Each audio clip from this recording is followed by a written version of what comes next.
C'est l'heure du journal sur RTC. Mesdames et messieurs, bienvenue. La journée internationale des migrants est célébrée chaque année le 18 décembre. Au Sénégal, l'immigration irrégulière prend une proportion inquiétante malgré le nombre alarmant de pertes en vies humaines. Ce départ, cependant, certains jeunes prennent le chemin de cette immigration et quittent leur terre natale. Ce départ est motivé par un désir de réussir afin de subvenir aux besoins de ses parents et à leurs propres besoins. Suivons les confidences de ces jeunes dans ce reportage signé Maïfei. L'immigration demeure toujours un rêve pour de nombreux jeunes. On a investi et on travaillait sans problème. Ici à Dakar, on sait tout ce qui se passe. C'est la vie à Dakar. La décision de quitter le pays est souvent nourrie d'un mélange d'espoir pour un avenir meilleur et de désespoir face aux difficultés rencontrées sur place. Moi qui te parle, je suis tailleur. Personne ne sait coudre que moi. Je peux rester même debout et coudre. Donc si je viens ici, il y a quelque chose. Ce qu'il a, il faut le dire. Qu'on aide les jeunes, qu'on aide ceux qui peuvent sortir du pays. Il cite le manque d'opportunités et de perspectives comme les principales raisons de leur départ. Il faut donner les visas pour que les gens puissent savoir quoi faire. Parce que vous savez, si les jeunes n'ont pas quoi faire, je pense qu'ils prendront la pirogue. Partir avec la pirogue. Cette mère de famille observe que beaucoup de jeunes refusent de se tourner vers certains métiers dans leur terroir. Refuser de travailler ici pour vouloir aller en Europe, faire des choses que tu refuses de faire ici n'a pas de sens. Il vaut mieux rester ici et travailler, même si tu ne gagnes qu'un franc aujourd'hui.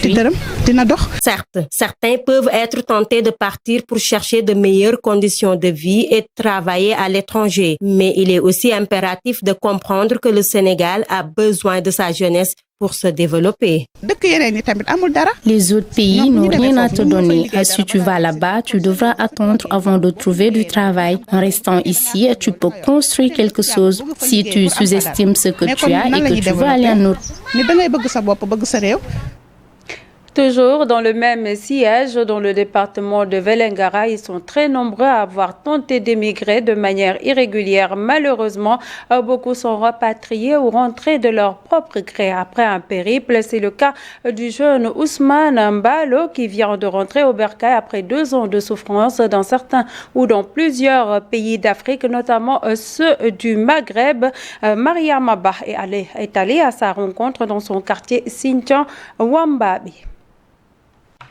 C'est dans son quartier natal, Sinthian Wambabi, un quartier périphérique de la commune de Vélingara, que Ousmane nous a reçus.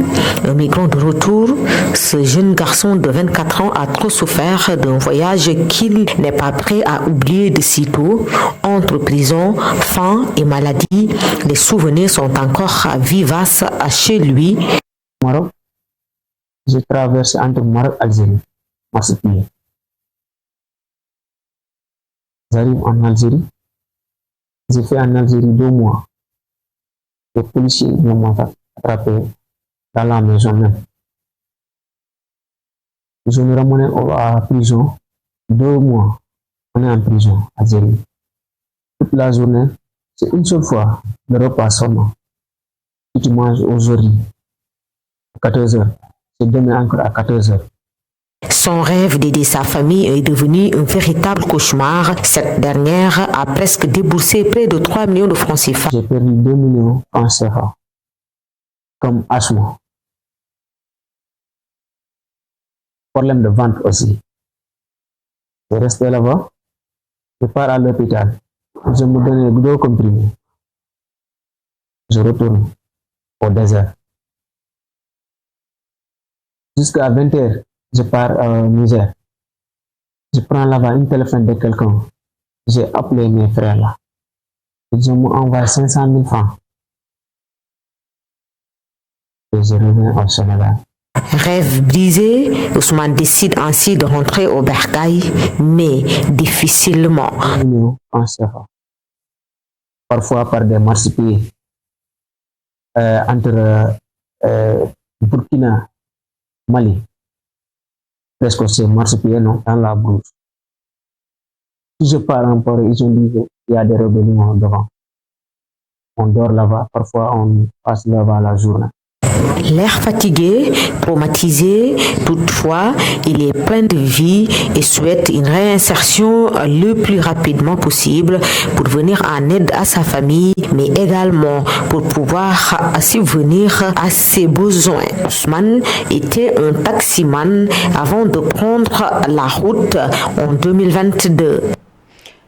Journée internationale des migrants, nous y restons. Faire face au départ des jeunes nécessite tout d'abord la mise en place de politiques migratoires. Au-delà de la formation des jeunes, il est essentiel de mettre en place des politiques viables d'accompagnement et d'insertion. C'est ce que propose le chargé du projet du réseau pour le développement de la protection des migrants au micro de Maïfaï.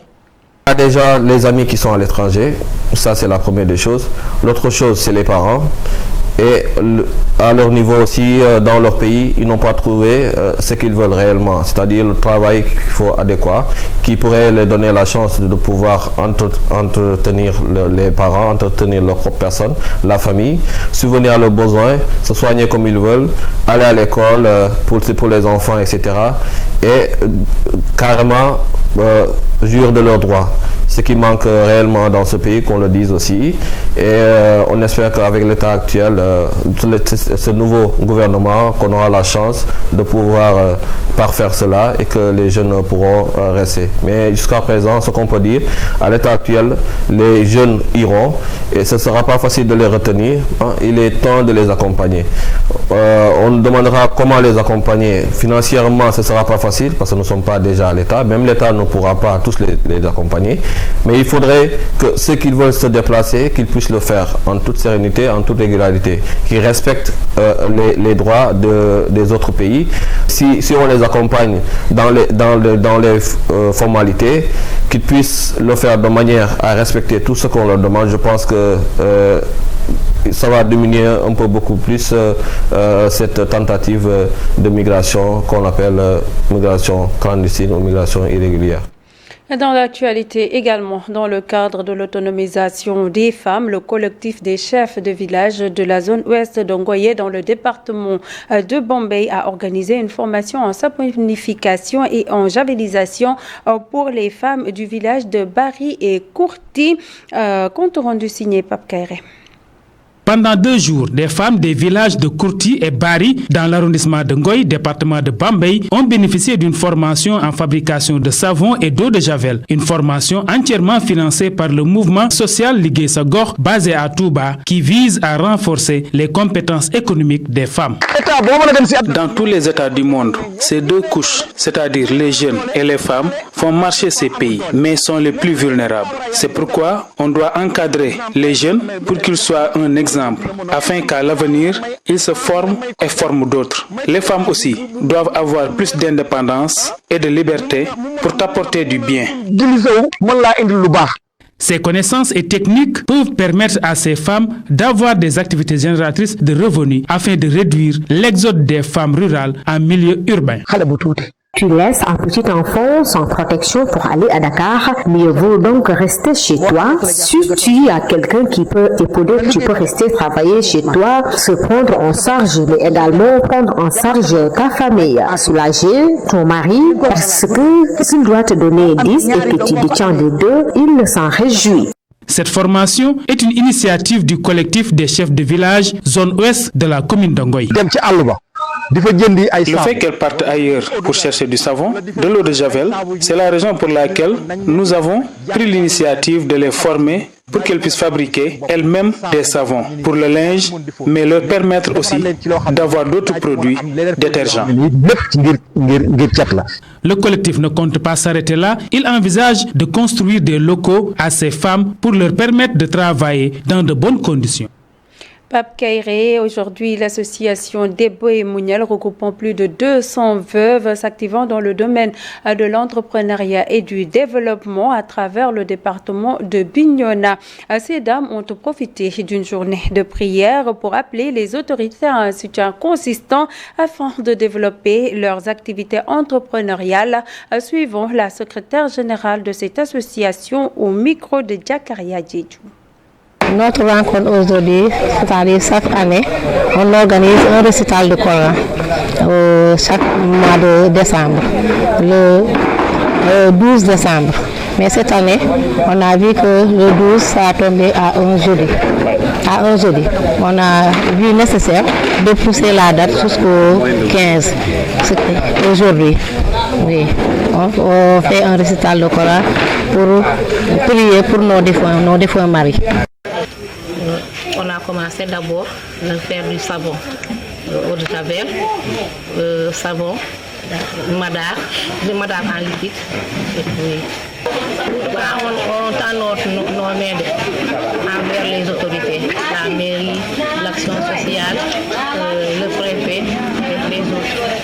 Pour qu'ils nous viennent en aide, parce que nous sommes des autres. On tend aux autorités pour qu'ils nous aident par rapport à nos enfants. On a des enfants qui ont leur bac. Des fois, ils ont besoin de sortir, ils ont besoin d'avoir une bourse comme les autres. Nous, on n'a pas les moyens. De cette édition, mesdames et messieurs, merci de nous avoir suivis. N'oubliez pas, l'information continue sur www.urexsénégal.sn. Au revoir.